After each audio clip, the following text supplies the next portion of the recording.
Thanks for listening to That Great Mank Pod. Please do us a massive favour and subscribe to this podcast. And if you can, leave us a review on iTunes. Both are a massive help, enabling us to promote the people and the great causes we champion to a much bigger audience. If you want to get in touch, give us a follow on Twitter at Great Mank Pod and drop us a DM. Cheers. You're listening to That Great Mank Pod, Greater Manchester's community podcast. Top 100. It's only the audio we're taking, Bob, which is why we both look like we do. You've dressed up. Right. Yeah, that missus made me put my rugby shirt on. What rugby shirt is it? RCT one from this year. We had it made, you know. Right. What's the Royal Transport. That's the one. Yeah, rickshaws, camels, and taxis. Yeah, that was we've had that one before. Listen, thanks so much for this, mate. No problem. This is our number 9, I think, or 10. Could be number 10. And 10 this one, Paul. Yeah, and it's been a very eclectic mix.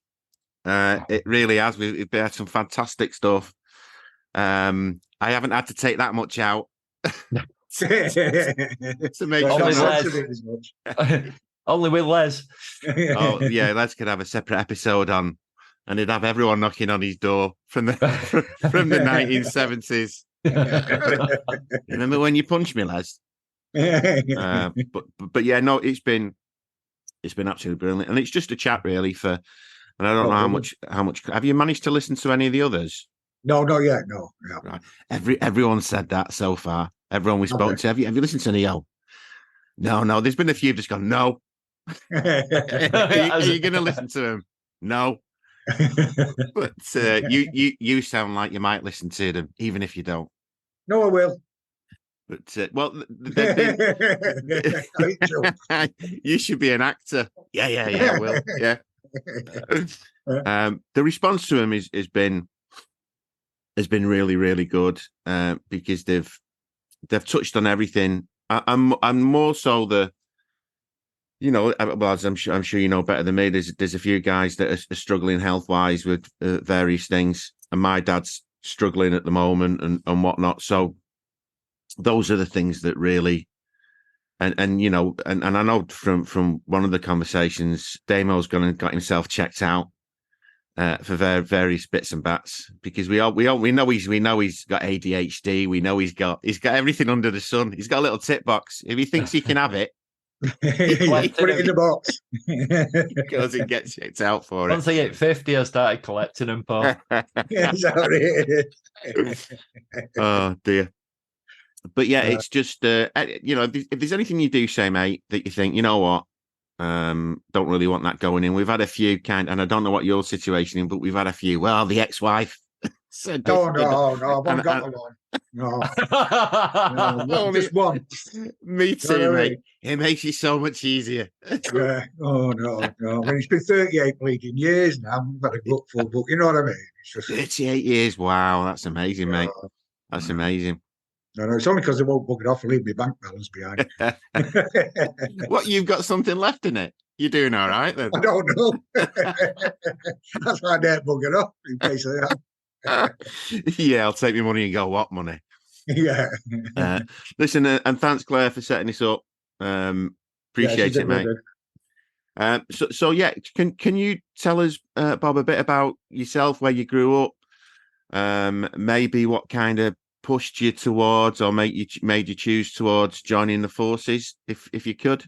Yeah, of course. I mean, I was brought up lower Openshaw, right, down National Road. They were demolishing it down there, and we moved up as kids in the back of my dad's lorry. Right. I had Openshaw. I went to local schools and everything around there. And then when I got to about 14, I'd had a gut full of school, where you get... And it was quite bright, apparently. But just, you just had enough and that. Yeah. A couple of lads went back to join as junior soldiers. One lad went in the Navy, and another lad joined the tankies. And so I went down, and I was only like 14. Well, basically, I signed on my 15th birthday, and 6 weeks later, I was in the army in September of the 72. And we celebrated 50 years reunion last year down in Taunton. How many years? 50. Yeah. Wow. Oh no, I wasn't in the army for 50 years. I was. No, I gathered that. Yeah. Yeah. I was at Rokes Drift. Yeah. You don't like it up. Or was that a different army? I can't think. Yeah. It was the same army. It was the same army. Yeah. And then we started singing. Yeah. So, I mean, there's a lot of this, and I think it'd frighten the youngsters to death now when they say, "Oh yeah, I went down and I was 15," and they're going, "What? Hang on." Yeah. So I mean, literally, you must have been like, I mean, some people, I think a few people we spoke to, well, I was virtually 16 or whatever. You sound like you were pretty much 15 or just over 15 when you went down. Yeah. Well, on my enlistment day is the 22nd of August, 1972, and I was born on the 22nd of August, 1957.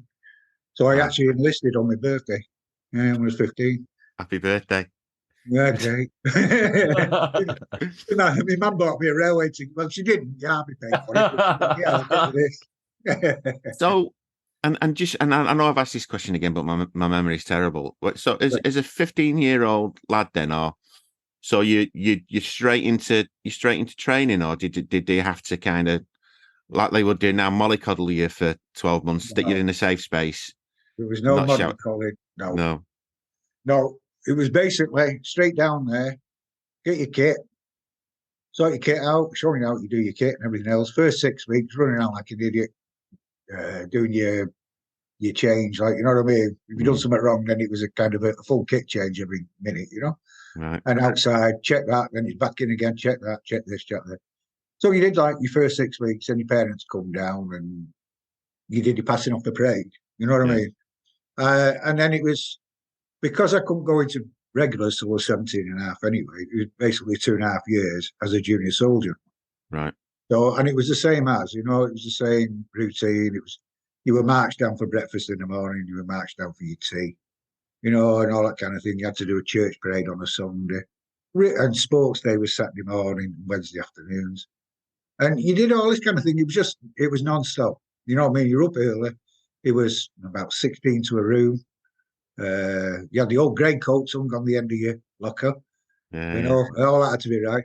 And you had to wear, you're supposed to have pajamas. And it always makes me laugh, this. We were talking about it in the pub the other day, about people wearing pajamas.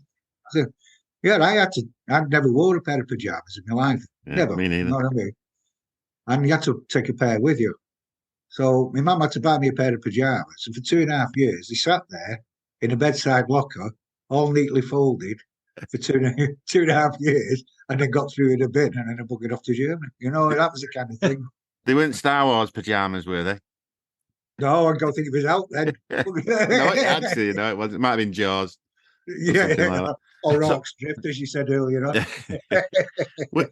you think your mum and dad were really proud when he came to you passing out? Oh God, yeah. Yeah, especially my dad. My dad was ex-Royal Army Service Corps, which was the one before the RCT, before it changed. Right. So my dad was really proud. And my uncle came down as well. He was a prison officer, but he'd served in the Royal Navy for a long time.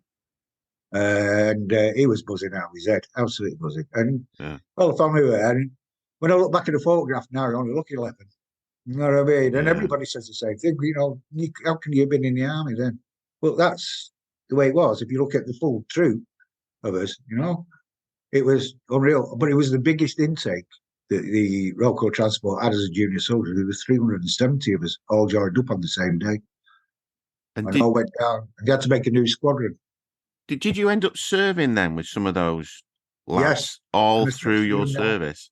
Yeah, and I still see them now. I go to rugby with them. I've got lads that come and stay here. I've got lads who have PTSD that I actually joined up with. And if they've had enough at home, they'll just come here, stay here, just pull up in the car. They come in, they have the tea, and I said, well, we go to the pub, Strawberry Duck. We go in there, have a few pints, come back, DOS, get up next morning, and a bit of breakfast, and they've gone. That's it done. They're happy to do that, you know? Yeah, that's great. And so we just do that kind of like, if anything. You know, and we still meet up for all sorts. So the lads that are a bit troubled and that, they just come and use your place as a bit of respite, Bob? Yeah. Basically, just to chill out. My missus will make them a tea and all that. Or sit and talk to, tell them off, you know what I mean, for what they've said and done at home, or whatever, you know? And it's great. They're smashing lads. They're just lads that, yeah, we might have parted our ways in regular service, but met up again at other squadron. You know what I mean? Yeah. I was 21 squadron, so some went to 21 squadron. Some stayed on and carried on and did. I've got a mate there done 40 odd years. You know, a big Geordie lad. Wow. Great guys. I mean, we have a laugh and a joke, and we're all on Facebook now, which is one of the best things going. You know, Yeah. On there, we have the best laughs going. We got in trouble. Of course, we all got in trouble, but for being idiots. I mean, one lad was just going on to juniors. One lad there, he said, "I know how to catch a rabbit." I'm like, "Oh, are you?" And he's showing us this with the wire because he was from Dorset. And Oh God, yeah. So, and he caught this rabbit and he brought it in. So, well, what are we going to do with it? He went, no idea, really. Well, it's dead. He said, well, take it to Cookhouse and just say, you know, it just collapsed outside the block. You know, that kind of collapsed. Yeah. He just walking past and it collapsed, so I brought it down here. You know, that kind of. It passed away naturally. Yeah. Mate, that's proper Openshaw. I mean, I'm from Clayton, Paul's from Moston. It's like, where's that dead rabbit? Found it. Don't know. Yeah. Prove it. Prove it. Got all these kind of things. Got in the book. I was in the. You know the strawberry duck, obviously, from being in Clayton. Oh, mate, that's Claire had actually mentioned that you drink in the Duck, and that's been my family pub for forever there in the Grove. Bloody hell. I used to go in there when I started drinking in the Duck with them. I was about 12. And I'm 53 now, do you know what I mean? So, as our Jed used to say to me, you're not, I'm getting what you're having for last stories. He went, you're not drinking that lager shit because I can't finish your pints off.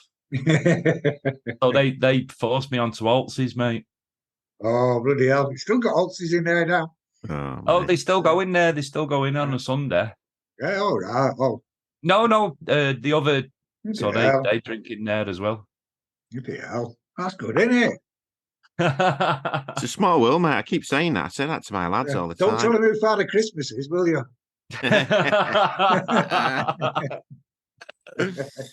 So you're in Openshaw, Bob? Yeah, just around the corner, yeah. Right, my dad used to work at Evers.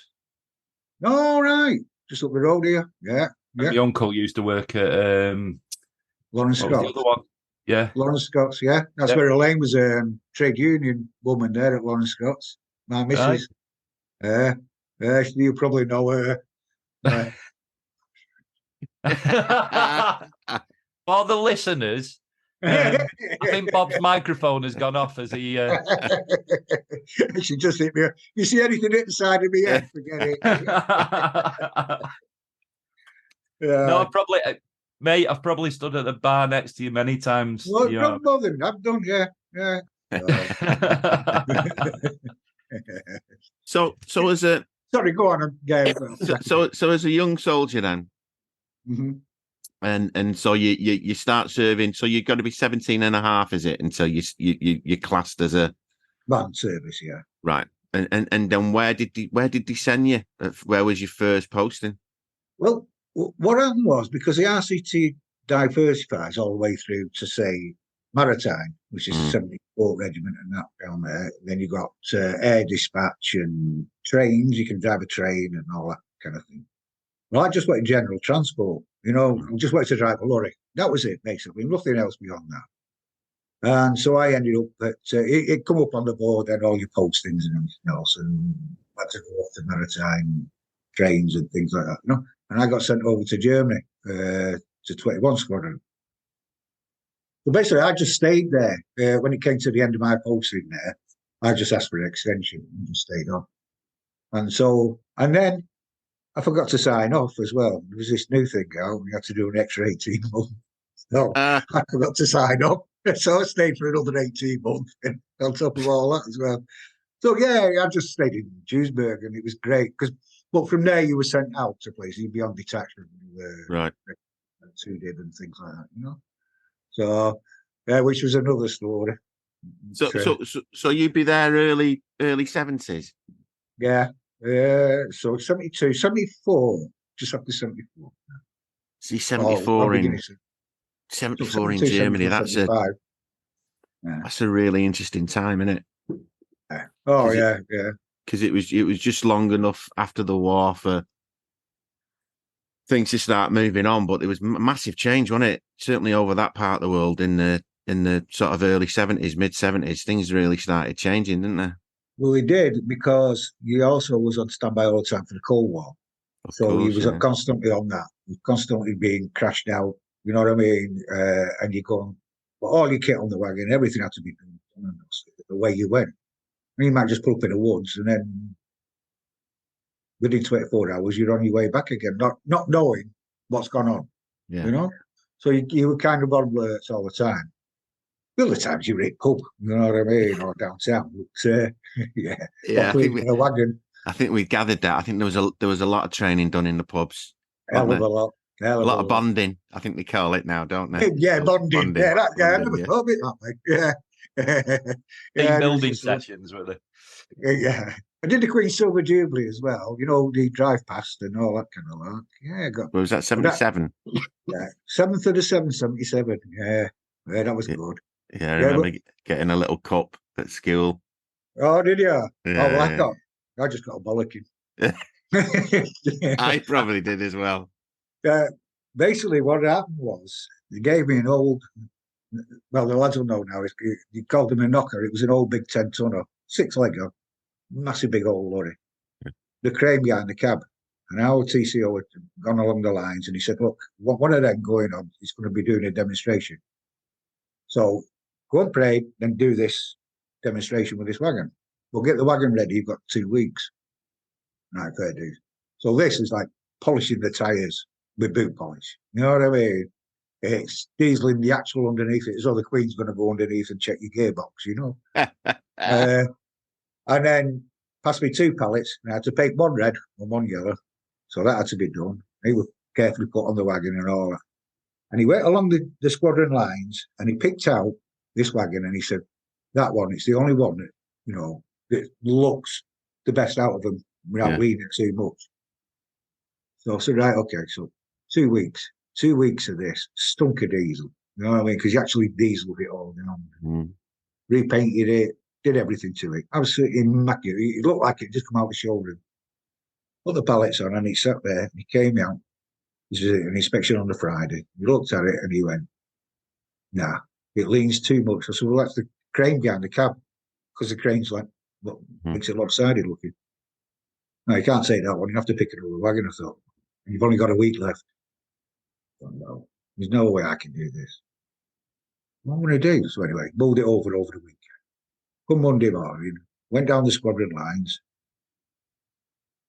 nicked the number plates off another wagon, swapped them over, and let the tyres down on one side. And left it all week, skied all week. He came on the Friday, he looked at it, he went, "Fantastic, you've done a fantastic job." Not right, that is one of the best looking things, you know what I mean? All that. "I don't know how you've done it in a week." I went, "Well, 19 days, sir." You know what I mean? Went, well, absolutely fantastic. That. Mate, that's how we won the Second World War. Exactly. The only thing is, that wagon was still driving around Germany when I left with the wrong number plate on. Someone probably got pulled in East Germany, sat in a cell.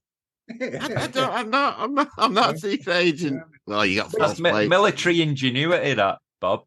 Of course it is. I mean, you can't spend it. You know what I mean? You spent it 2 weeks polishing tyres. You're not going to. So just let the tyres down on one side, swap the number plates, and left it at that. So how many years did you spend in Germany in total? 5. Right. Yeah, 5 years. And pretty much. Hang on a second. Let me think. Yeah, about 5 years in Germany. I mean, pretty much everyone we've spoken to who has been, because obviously we're all around the same kind of vintage. Other than Chris, who's a lot younger than all of us, had spent time in Germany, and generally everyone loved it. Oh God, yeah, just absolutely loved it. Yeah, and from there you were posted out. I mean, all right, we did Ireland, and we went over to Canada. We went to Denmark, did exercise with the Danish and all this. That was a good trip and all that, you know, which was quite funny, really, because when we arrived, one of the villages, a little place called Galilee, a little village in Denmark. I probably said it wrong, but that's how. And basically their civvies helped the army out. So like the trawler, we were taking goods up for air exercise, and it'd go on little trawlers, and their trawlers would take it out from the dock.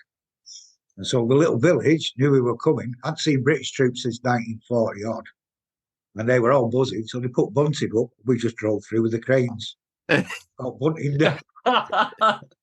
You know what I mean? It was just now you could do. Just the bunting was coming down in the street, everything. You know. Yeah, they're here again. Oh God, yeah. Didn't wreck it last time they're here again. You know what I mean? Yeah, the bunting didn't last, but the pubs will do well. Tell you what, though, yeah, we were parked up on the harbour, and we were supposed to have gone out, to stay with the wagons overnight. And I said, "Oh, you were putting us up in houses. We were on the pier. We were parties every night. Nobody could drive home next day. We had to drive back to this camp in bloody Denmark, and not one of us knew where we were bloody going. You know what I mean? And basically, we had to leave that night instead of the beer fit day. You know? Well, I mean, when you start looking back in like the history and the war in Denmark, I mean, we weren't the best towards people of Denmark. Certainly not at the beginning, I don't think, were we? Let them down a fair bit. But, I mean, obviously, for the right reasons, as it turns out, I suppose, you got to make those kind of decisions. But, I mean, I think that's one of the few conflicts that we've been involved in where this, even now, there's that kind of warm feelings towards the Brits that we generally don't get historically because we've gone into places and caused all kinds of shit. Oh, yeah, yeah. I mean, it's like living in Duisburg and all this that. I mean, we go out into town and get leather. We go into certain pubs and clubs and all this that. Where we were tolerated, And some of the locals didn't weren't keen on you, So you just you went along, and that was it. But yeah, there was trouble now and again, And I got busted through it. Did you? Yeah. Yeah. Don't try and give me drugs, mate. You know what I mean? I think we'll do another episode called After Hours. Yeah. We'll stick all those stories in. Yeah. But you know what I mean? It was I sent off on my records, and he's first time I've ever really realised what his name was, you know what I mean? And his name came up on my records of the guy who's a solid. Right. I thought, I wonder what he's doing these days. Him, he's not as if I'm going to look for him on Facebook. Oh, I remember me. when the train door opened and I threw it off. Yeah, no. Oh, mate. Great stories, though. So what you say? So what from Germany? Because again, a lot of, and I've said this loads and loads of times. I think a lot of people, certainly of a certain age, don't realise how massive, Germany was in terms of a posting around the sort of 60s, 70s, 80s, up to the 90s, I suppose, and the reasons behind it. But did you spend most of your posting in and around Germany? You said you were in Ireland, did you say? Yeah, I did a few tours in Ireland. Yeah. Right. What kind of when would that be? So 77 was one of them. 79 was another one. I think when the other was. It was only 8. I was only just turned 18. You know what I mean? On one of them, on the first. Really? One. Yeah. So are you all right talking about Ireland? Well, yeah. If you're not, honestly, not a problem. No. I was basically sent to. There's one job I wanted to talk about. You know what I mean? To do, and then that was it. Well, that was done and dusted, and we only did that for a couple of months, and you were moved back away from it. Yeah. The one I drove a Saracen ambulance called Dactari, which was quite famous. It was the only actual Saracen ambulance in Ireland that had a name, and the only reason it had a name on it, Dactari, after the programme, right, was in case we picked kids up and all this, that and other, that had been injured. And one of the worst incidents of that, which doesn't upset me, I can't talk about it, but it does upset me, was Rosemary Street cafes, when they blew the 2 cafes up. And we were only around the corner at Grand Central Hotel, and we was the first ambulance on scene. And when we arrived, the TV crews were already there. Now, to me, we were only a matter of, 500 yards, 600 yards away, driving-wise. to get to it. Yet they were already there. Now, how did they know? Yeah, it makes you wonder, doesn't it? And they did, and it was the only thing that my mother actually saw, because it was on telly and all that night, and it was shown over here, and it was shown where they picked a baby out the glass out the front of the shop, and passed it to me as I put her into the ambulance. I said, "No, that's him. I don't know. I couldn't tell you." And when I looked at her face and that, and I saw, and I thought, well, this is one of the worst. No, you've got a job to do, and you do it, and that's it. You think about it later. But when that happened, to this day now, I still don't know whether that child lived or died, and that is one main bugbear of all that.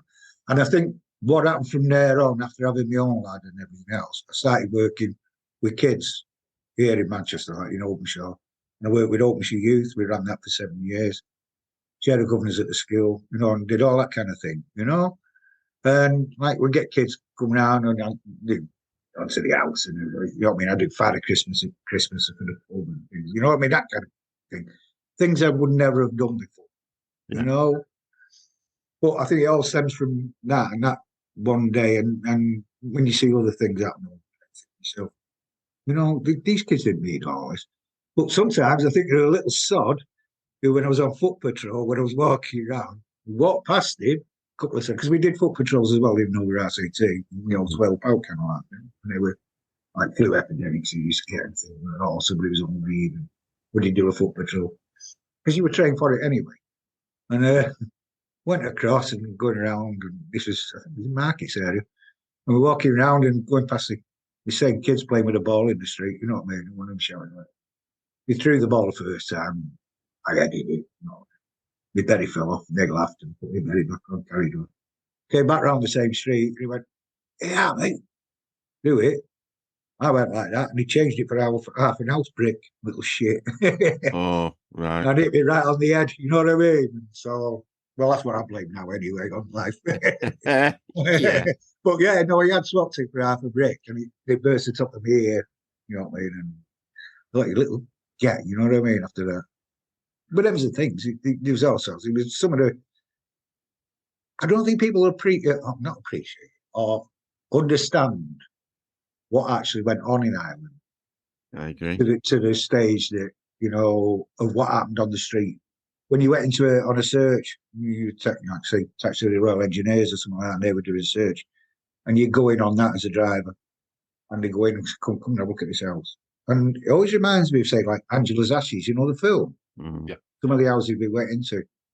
And you go in there and there's a woman in the bed who'd had a child. There was nothing in the house. It was just a fridge downstairs. She's just upstairs. Then you had to go through a bucket that was under the bed. You know what I mean? To check no weapons. He'd had an idea the weapons were in there. And he went through all that, and he opened the fridge door, and there was a sample of on a plate, you know what I mean? And he just looked at it, and there was nothing, And yet them squaddies had lunch bags with them, believe it or not. The engineers had brought them out, actually put them in the fridge for them. Yeah. Right. You know what I mean? We don't hear of that. Oh, no. It was one of the bastards we was when we was there, that kind of thing, Just because you're wearing a uniform don't mean that you're not human. No, it doesn't. It doesn't. And it's somebody, I don't think I was ever frightened because I was a kid and it was exciting. You know what I mean? I mean, that sounds stupid, that, doesn't it? No, not at all. But not at all. I was never actually frightened of anything till later on in life when things started to click in, and you think back and you look back. And when I first met my missus, can never sit still. I'm on go all the time. Never sit. I can't do it. Cushion's not being. I know it sounds daft, but cushion not being right. I mean, that's got to be fluffed up, right? And it annoys me. My missus is quite laid back, and she does bollock me over stuff. You know what I mean? And I look and I think to myself, yeah, she's right. Why am I like, messing about with stuff? You know what I mean? I don't need to do that. Keeps you occupied. Keeps your brain occupied. Of course it does. That's a lot of it. It's if you're doing that, you're not thinking about other stuff, are you? No.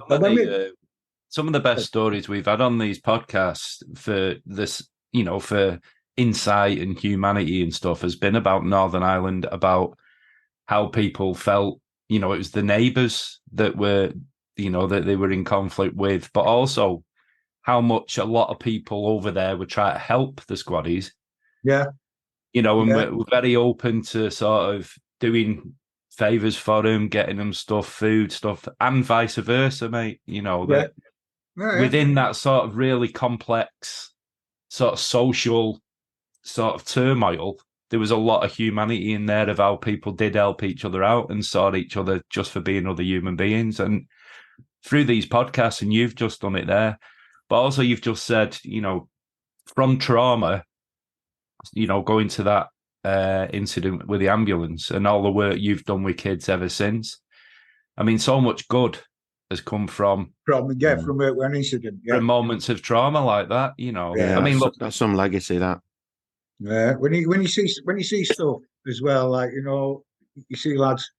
I mean, one of our lads there, we used to have to follow a post office van on a Thursday. It was either every second Thursday or every Thursday. I can't remember. We used to have to follow this post office van, and it'd have like the dole money in it. You'd go around the whole post office, dropping off. So inside the pig, you'd have a couple and a woman who worked for the post office. And she was lovely. She was a lovely looking girl. Say she's quite youngish, you know. And the escort, you know what I mean, and the patrol. Then you follow the post office van. Well, you're only supposed to be doing 20 miles an hour, you know what I mean, with a pig. And it's like a one-ton braking system on 4-ton of vehicle. You know what I mean? So you're not supposed to be speaking all. But he'd shoot off. You'd have to try and keep up with him. I can always remember Whittaker. He says to me, "Can I do that run today?" You know what I mean? He said, "I really fancy that girl." And I went, "Well, yeah, you know what I mean?" I said, "But it's your day off." He went, "Oh, have to let me do it." So I went, "Go on then, and I'll have the day off." We went, "Well, we'll swap." I went, "Oh, no, we don't just swap. I'm having that day off. We don't mean whenever you feel like it." So we kind of laughed and joked over it. He went out that day and he got an RPG-7 right through the side of the pig. And he went right through and out the other side. And as he climbed out the pig, they fired up the door.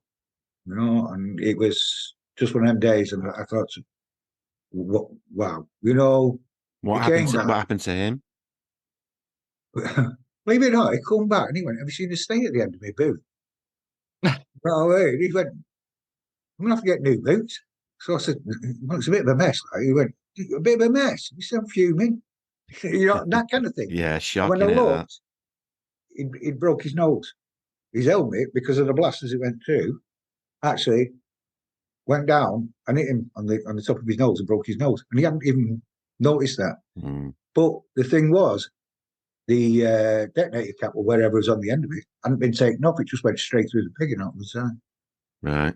And the following week, and this is not, and I'm not having anybody on and out like that. This is the following week or the following fortnight when he went back out on the run again. I said to him, "You all right?" He went, Yeah. What happened again? That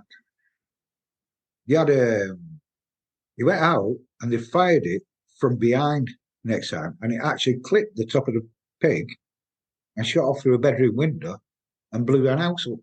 And the bloke was in bed on nights, actually turned his bed over, instead, which was saved him. You know what I mean? But that was interesting. So we kind of took Keith off it. Said, like, "There's no way you can rip a jinx, Keith." So he came off that. And from there on, he used to send out a Saracen with a big cage up around it. So if anything was fired at it, he'd stick in the cage and that was it. Go right through it. Yeah. You know? But he was hit twice. And I just think to myself, like, you know, if he'd have been going a bit slower or he was going a bit faster, you know, it might not have happened. It might be worse. And this kind of, like, you know, you just don't know. What ifs, mate? I mean, in life in general, it's that thing that absolutely gets you in it. What if I'd left earlier? What if I'd left later? What if I'd done this? What if I'd done that? And I don't think you ever can come to terms with that, because that's the mind, isn't it? I mean, it just flies around, and that's, you know, where we're seeing all these, and we've always had issues, certainly with people that have served, that, you know, have lived through that kind of thing and having to deal with it later on. How did you deal with it when you were over there? When you know, we're Damien and I co-founded the mental health charity Manx Spirit, which is what we're doing this with. And when we were actually there, you mean? How did we deal with it? I mean, you probably wouldn't. I've said this 1,000 times. I wouldn't have done at that time. Mental health wasn't talked about. It was like, are you all right? Are you not all right? How did you deal with that? With a sense of humour, to be honest with you. I asked about a lot. I laugh and joke. I turned up at reunions in a full dinosaur outfit. You know what I mean? When it was all dressed up, kind of shit. And they look at me as though I'm the mental one. You know what I mean? No, I'm not asked. I'll just ask it out. And that's how I've got through life. Yeah. And I think I've done it even as a kid. Just got through life by laughing or get myself out of trouble by laughing. You know what I mean? Or telling a joke. That kind of thing. Or just leaving it. But I have had times when I've been to bed and I've just lay there, you know. But saying that is, you kind of knew you had a job to do. And when you came back, the first time we came back from Ireland, everybody went home on leave and everybody seemed to get in trouble. The army weren't very happy about it. So the second time we went to Ireland, he said, right, you're not going on leave straight away. I'm going to keep you back a week. And then you can go on leave. So we prepared all the wagons ready for when you come back, get everything done, all this, that. And basically, we had a big squadron bar downstairs, and they just filled it with, I can always remember it filling it with food, and all these hot chicken, full chickens, I can always remember, and beer, and wines and spirits and everything else. And you just filled the whole lot, and basically locked us in, and we just got pissed. You know, and we got absolutely hammered that night, sorry. And then all up early in the morning and back to work. And that was it. So you basically got all the wagons ready, got all the batteries back on them and all the setting because it'd been off the road for 4 months. Everything was ready to go back out and exercise when you come back out off leave. And then you were sent away. And you didn't get as much trouble. You might got the odd one, but you didn't get anything like we had before, you know, and that kind of thing. And I think the next time after that was you had a squadron. A divisional sports day when we got back. Nobody wanted to go on it, you know. So they said, right, all those on the tug, you know, all them that play tug of war, all them that play rugby, all them that play football. Don't play football. You go and do rugby. All the rugby players, you go and do the basketball or something like that. You know what I mean? So that we didn't have to come back the following week to do the finals. So we just basically lost. You know what I mean? Everything. Buggered off, kind of. So yeah, it was just that way. Were you married at this time? No. I lived with a girl in Germany, only for about a year or something like that, 18 months, something like that. But being on in fact, we're just going to bring her in on the call now. It's a surprise. Eva's here now. And your 5 children. Where's the pocket money? Oh dear. No, sorry, mate. Sorry, I couldn't. No, you're not. I couldn't not do that. Yeah, you're a Paul Walter. I didn't know your name was Walter. Anyway, so my mission, you know what I mean now. And it wasn't till, and then when I came out of the army, I just went on long distance as a lorry driver. I just basically lived on the road for years. And then went in the Garibaldi for a pint. One bank holiday. No bugger was in. They were all away for the weekend. And Elaine's mum used to work behind the bar. She went, "Have you not got a girlfriend?" Well, we don't think I'm. You know what I mean? So I said, no, just, you know. But she said, "Oh, I've got a lovely daughter." I said, "Well, so I'll take her out next week." You know, that kind of thing. Without even seeing her? No, I went, "Oh, no, it won't be next week. It'll have to be the week after." So when her mum told her, she went, "Oh, the sod off." You know what I mean? I was just thinking, but I forgot to tell her mum that I was a lorry driver and I'd be away for the next 2 weeks. Because believe it or not, I was going to Ireland with wagon. So, yeah. And so when I come back and all this, we ended up, I didn't do the trip. So the following week, I saw her in the pub at night. She was there with me. And she took one look at me. And she glanced down and glanced up. And she went, and she told us after, she said, "There's 2 things we're going to change about you. That sodding haircut and them desert wellies you're walking around with." Well, I'd had desert wellies for years, you know what I mean? Yeah. And an haircut like a set of curtains. So, yeah. So, that, yeah. And then, you know. Well, Yeah. that's not as romantic. A nice coiffured, what's it now, party rather than the curtains, mate. So I just wanted to colour that bald bit up. I'm starting to look like my dad. I'm looking at the picture and I thought, I look like my dad. Yeah. You know mate, what I mean? we all do that. We all do that. You know what I mean? Mine's going. This Zoom thing's not very good for seeing your bald bits, to be totally honest.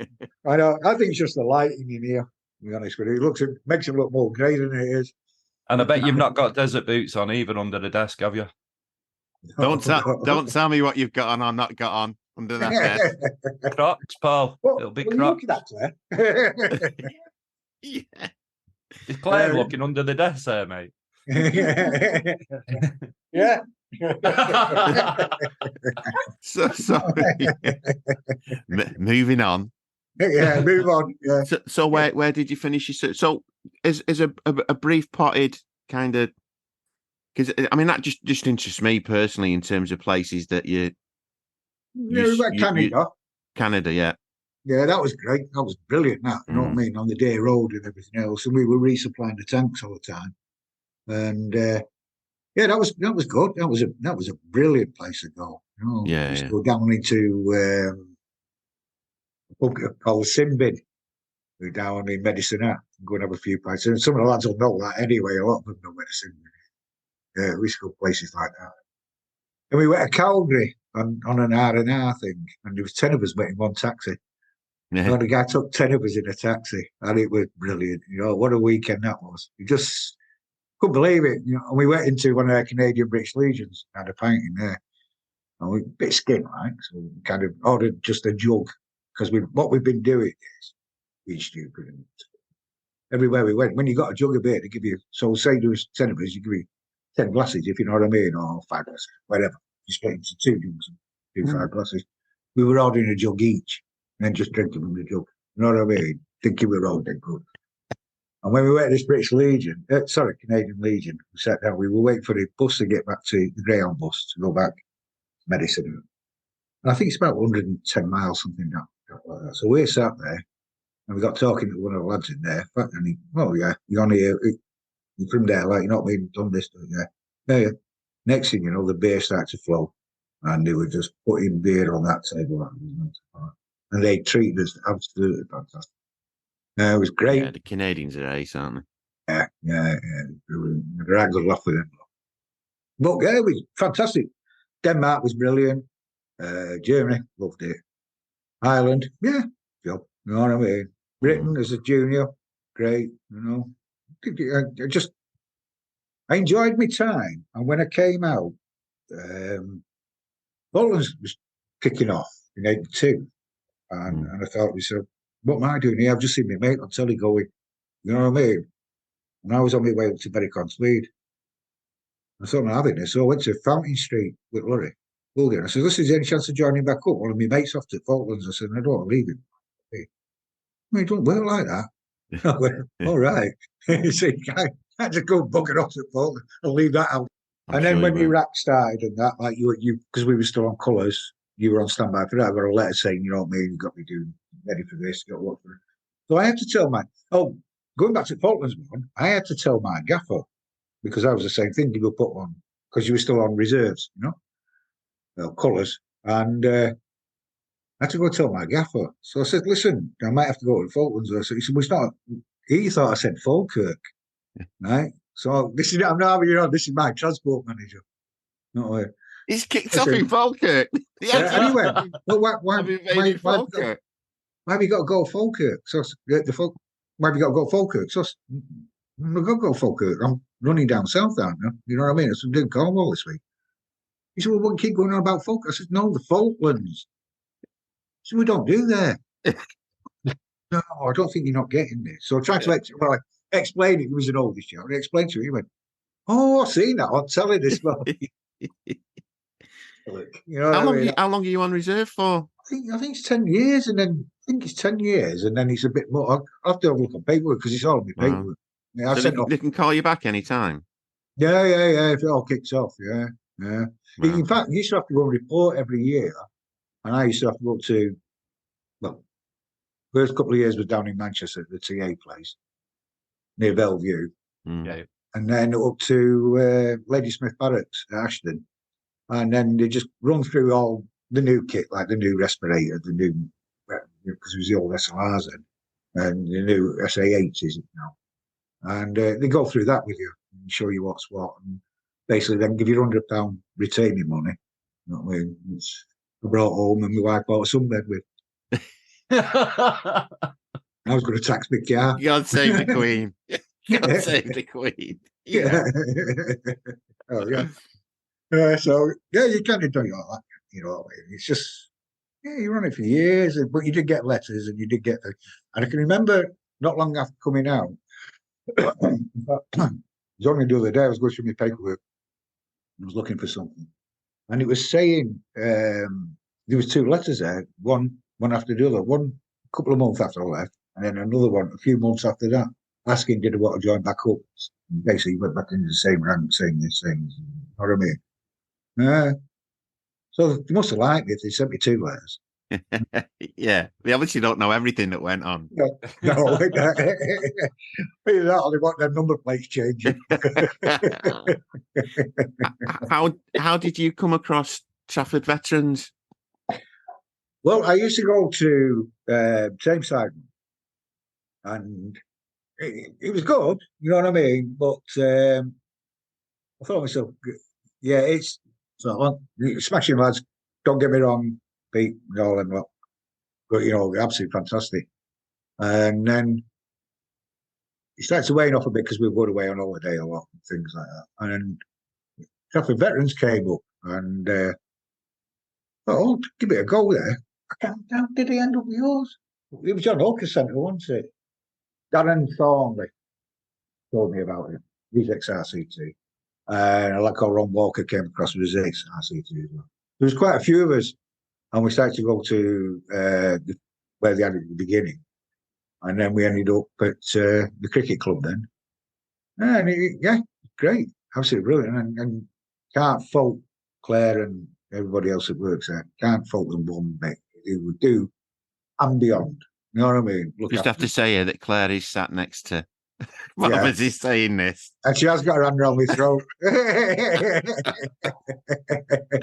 No, mate, you can see that's honestly, absolutely genuine. What's it done? What's it done for you? What it's done, it's reconnected quite a few lads as well, you know, that I haven't seen or heard of. And it gives me that, how can I explain it?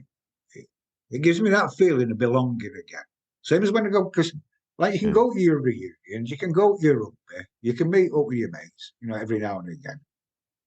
But if you've got a steady place to go and know that if you needed something or you know, or just a quiet word or out like that, they've got you know, back. you've got somebody.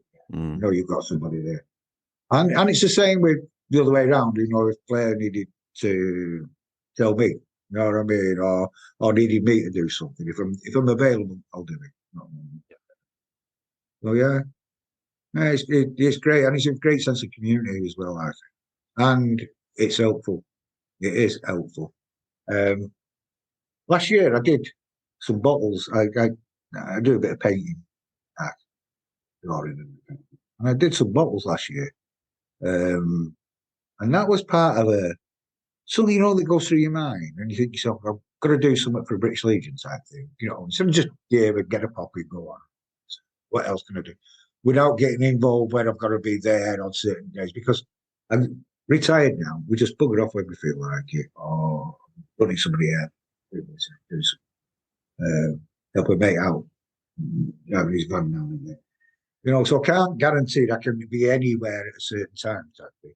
But I wanted to do something, and so painted a bottle, put some lights in it, had a look at it, I thought, oh, that's absolutely good. Showing them in the pub, and next thing you know, I ended up doing 70 of these bottles, you know, and took them in the pub, and just told them to put the money in the British Legion tin. That was it. Just don't give it me, not me, take a bottle, put the money in the tin. And out of them 70 bottles, that tin was over 500 quid. You know? And yeah, I just thought to myself, that's brilliant, that, you know, for them, not for, but doing them bottles helped me, You know, and that sounds a bit daft, but it just No, not at all. yeah, it just helped me a bit. Like, you know, just when I hello, fetch that bottle in, please. Is that the rum or the? I wish. Bottle, the poppy bottle. You know, I'm just going to show these. Let's see. I mean, it's that creativity as well, mate. It gets you, takes you out of your head. Yeah, sometimes it just takes when you need to do sit it. here, instead of trying to run round. You see, you could end up, and I found this on retirement as well. You could end up, and I knew this as a single, that every downtime, every damn time you had was spent in the pub. Yeah. Yeah, me watch. Yeah, that's the kind of thing it did. Fantastic. Wow. Yeah, so I don't know if the lights still work now. It's been massive since last November. But they get lights up. That's fantastic, mate. That was just to do that, you know. Can you send us a picture of that so we can share it? Yeah, of course I can. Yeah, you want to do that? There's quite a lot of the lads have said. You know, I've been to the breakfast and I've been to the hub a couple of times as well, and it's people like John and Tony that are doing the wood carving, the model group. They all say exactly the same thing. While you're focused on that, it gives you the break from everything else. It does, and it's like-minded people. That's what I like about it. Is some have done a lot more than I'll ever do. You know what I mean? And you listen to them. Nobody pranks. Nobody. You just talk. You know. And I have as I say, we have a lad that comes here. Was in Kosovo and all this. And he comes and he sits ex-para, head up his ass. You know what I mean? Some days, and we sit and we have a laugh. Because he went 6'3" para RCT. He calls me crap out. So I always laugh. Yeah. And he always says to me, "What's it like to be with real soldiers?" He said, "Oh yeah, well, it's great. It's good to do. You know what I mean?" And like the other week, the big Geordie lad, we went up to Yorkshire War experience for a weekend away, and he brought his tent down. I took the caravan across, and I told him he's home on leave. He's Royal Fleet Auxiliary. So me and him, we just went over there. We went on the beer. And my son's RAF as well. My son's a sergeant in the RAF now. He's trains the recruits down at Alton. Right. You know, that kind of thing. So, and he's done 4 tours of Afghanistan. Now, you can imagine my wife was on pins, and you've got to try and be. I can't imagine, mate. Not dismissive. Yeah. I don't mean dismissive, but try and kind of shield it and say, like, you know, oh, g'day, you know, and all this, that, and other. But you go to bed at night thinking, is he all right? No, I've not heard from him for a couple of weeks. It's just getting a bit mithered now. And he say, "Oh, we've had no internet, or we've been at this. What's happened? You know what I mean? Oh, yeah. You want to ring just now. In case my mum sees it on the telly and all that." So we went through all that. But he did his 4th and final tour, and it was the very last tour that they were out in Afghanistan. And I said to him, "You know, you don't have to go on this, you know, on this last one, because it was a voluntary thing." And he said, "I've got him. I've got to finish it off." He says, "The last one, and I've got to go in my head." And it broke my missus heart for him to, but he had to do it. You know what I mean? And I completely understood what he meant. He couldn't explain that to a lady. You know, it was a case of, oh, you know, all they're doing is tidying up. You know what I mean? It's not good. You know, it's kind of like, you know. So yeah, well, he knew he had a job to finish in his head, you know. So, and it has changed him. I can see it in him now. Whether it changed me and my parents saw it, I don't know. It was never something that kind of discussed because all my family have all been RAF, Navy, Army. Like, you know what I mean? Every one of them does something. You know, parents, uncles, and all that kind of that. Even an auntie was a nurse during the war and things. Granddad was in World War One. The other granddad, he was at Dunkirk and captured, you know. But they never told you these stories. I mean, Mum was an evacuee during the war, and her mother had died when she was 6, so she looked after her 2 brothers. who were younger than her. And they got, I can't remember what happened to Sid. He was out of it, but I know that her and young Clooney were sent down to Macclesfield because my granddad had been through the First World War. He was an air raid warden here. He'd been gassed, and he was air raid warden in Manchester. A fireman, sorry, in Manchester. And so he was sent. He'd have to go out at night. My mum would have to look after him. 6-year-old looking after him. Then the bombing started in Manchester. Well, that's it then. Kids have got to go. The kids were sent down to Macclesfield, and they were sent down, and they were treated. And we only found this out when my mum was right towards the end, and this was only 2 years ago. And she actually went down to Manchester, down to Macclesfield itself. And in the morning, the family they were put with would open the front door, give them a bit of breakfast, and kick them out. That was it then, till after tea.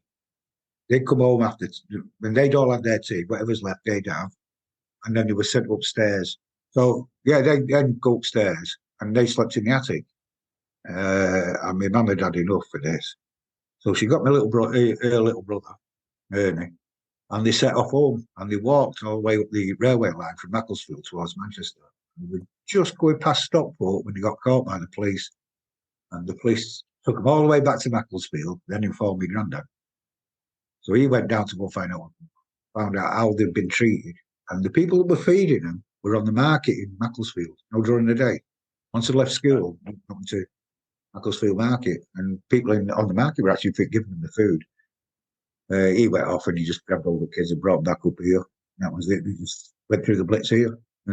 Awful, isn't it? Where they were staying, you can't, and it was something that was never really taught. Yeah, you can't imagine it, can you? No, and it was never. And I found out the name of the people, and when you Google it, and I looked. When I saw the family name and all of a sudden, they were actually on the internet. The younger ones now, you know what I mean? Yeah. And Wright family and a half, and I think myself, well, I'm not going to name. Yeah. No, it's got nothing to do with me. But that's gone. You know what I mean? I think myself, what is the matter with these kids? They're all being sent all over, and yet then they brought up families to like my generation. I said, and yours as well. You know what I mean? To bring these families up, then to respect everybody and get on with it. And you know what I mean? It don't matter that's your meal, that's your dinner. Get it, eat, and that's it. You know what I mean? That was you always ate your dinner. You always left the table afterwards, and now it's a case of some people are just bastards. I mean, that's I think once you get that clear in your head, and sometimes it can take, you find yourself doing the same thing again and again and again and getting let down and stuff like that. And you think, no. And then sometimes you just go, you know what? Some people are just bastards and not worth the trouble. Yeah. No, I agree with you. Yeah. No, you're right there. Yeah, and you think yourself as well. We've all got through life. We've got so far, we've brought up the kids, and we've done this, and we've done that. Life goes on. And then you go out for a pint, and you stand in pub, and you just look round, and you can see who has. I don't know, you can spot another squaddy, or an ex-Navy lad, ex-Royal Marine, or girls as well. You spot them. And you can spot them, and you can see it. And you can see the same look and the same sense of humours and same type of things going on. And you think to yourself, yeah, you don't need to take with each other's story, Yeah. Yeah. No, listen, I think that's one question I do want to ask you is and this is what we want to happen, if somebody's listening to this and has served, no matter what age they are, and thinks, I need that camaraderie. I say just the camaraderie, but if they want that camaraderie, if they're struggling and they find out about Trafford Veterans, what would you say to them in terms of making that move to get involved with Trafford Veterans? Just go and sit and just come and sit with the table. You know what I mean? Have a look around, sit at a table, and sit with the people there. Have your breakfast, listen to what goes on, and you'll end up laughing. And you'll end up that morning thinking to yourself, oh, this is all right. Just a quick story. A couple of lads in the pub said to me, they were asking me about Trafford Veterans. And he said, what do you do? And all of a sudden, I said, come with me. You know what I mean? You can't come with me. Yeah, but it'd be full of, you know what I mean? Squaddies and sailors and airmen and all that. No, come with us. Yeah, well, I've never been. It doesn't matter. They came, didn't they? We sat, and it loved it. But coming to Christmas time, they said, can we come down with you at Christmas? So I said, yeah, of course you can. You know?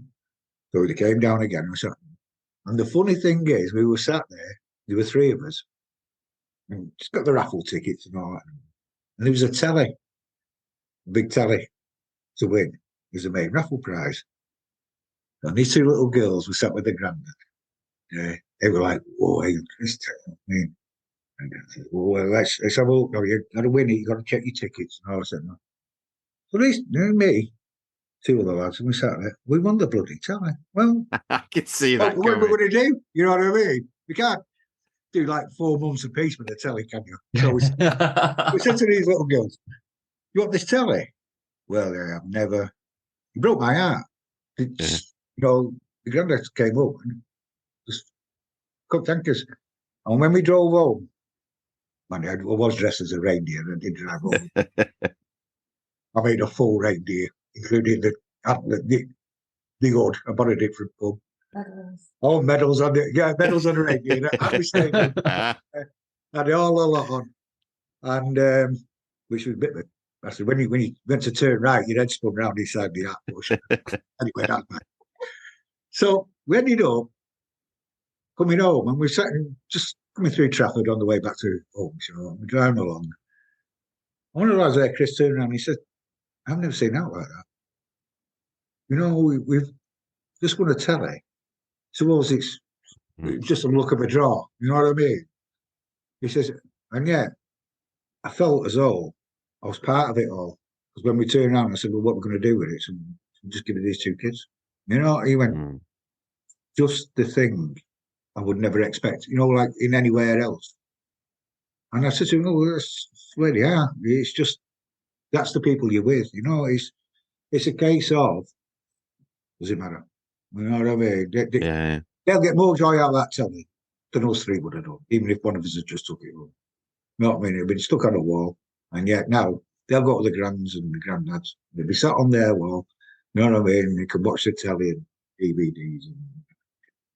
And it's brilliant. I love all that kind of thing, you know? Yeah. More of that, mate. Yeah. More of that, sticking smiles on faces, whichever way you do it. Hopefully for the right reasons. No, I've got to tell you this one, honestly. Right, we did an exercise with 2 diff. And we were 4 diff, they were 2 diff. We were Duisburg, they were up at Punda. And it was a case of this new exercising. We were driving the big amphibious stalwarts, full of petrol and full of jerry cans of petrol and diesel. And what they do is they go to the POL point and fetch a full one out to us. We give them the empty one with all the empties on. We carry on to the front line. That's the idea. Then we come back, swap wagons over. Not swap loads over, just swap the wagons over. So just that. So we're doing this, and it was like 2-man jobs on each wagon. So they were pulling in, and we were like swapping the wagons over the woods. And then we go off to what was supposed to be the front line, supply the tanks. Gets into these woods, and it's pitch. Like, we've got to go on convoy with it, so there's nowhere to lights, nothing else. But it's only me, so I can't follow anybody's convoy. How do you know where you're going then? We just bounce off the trees. You know what I mean? Wait for the to come out. Which I was doing, right? So I'm going through that.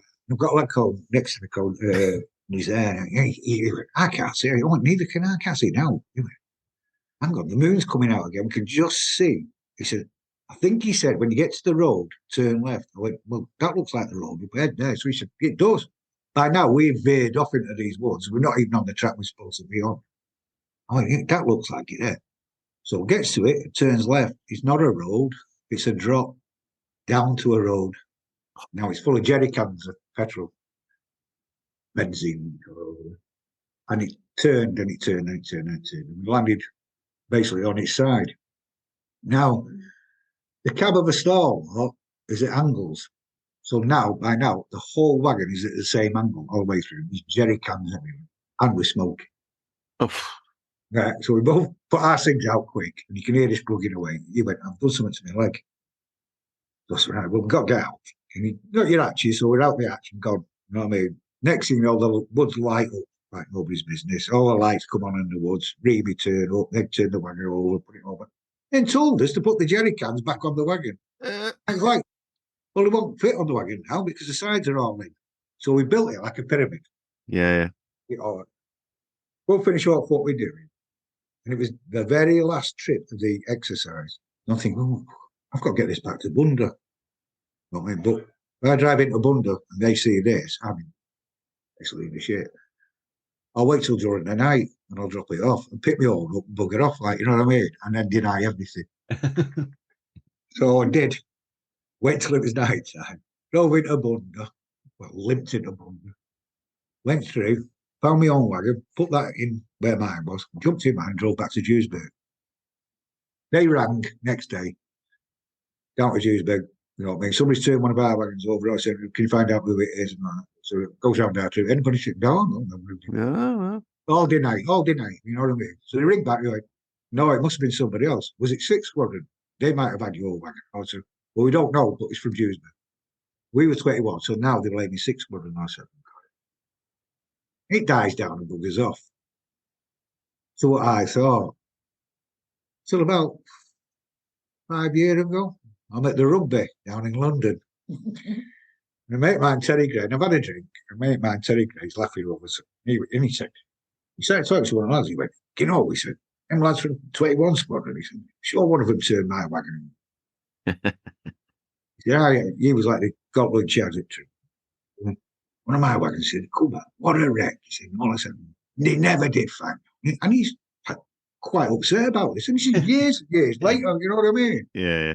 So I started slapping him. He was like called Glenn Bullivan. And Glenn went, you better tell him.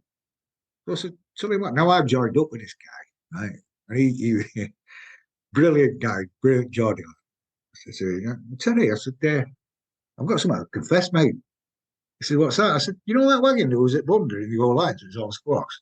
He said, yeah. I said, yeah, that was me. I said, I had to sneak in during the night and bugger off with me own. He went, he said, it was me that had been ringing bleeding Dewsburg. And everybody, he said, I could hear you all laughing in the background and blaming the other squad.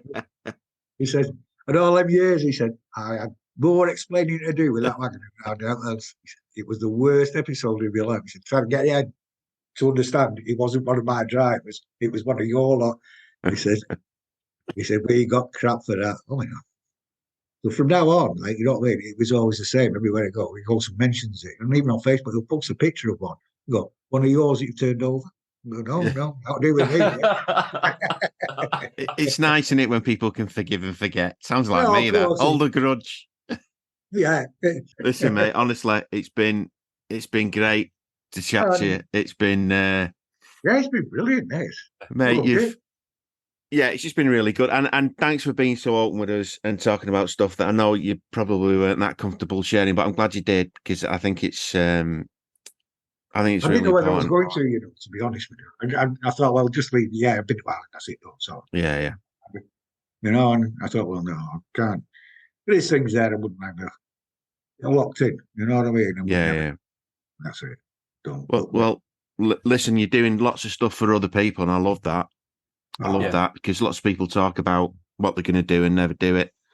And it's great to hear that they're treating you well at Trafford Veterans. So plenty more cheesy chips to come. And not only that, she's got the same second name as me as well. Well, not now, she got married. So she's like my little sister.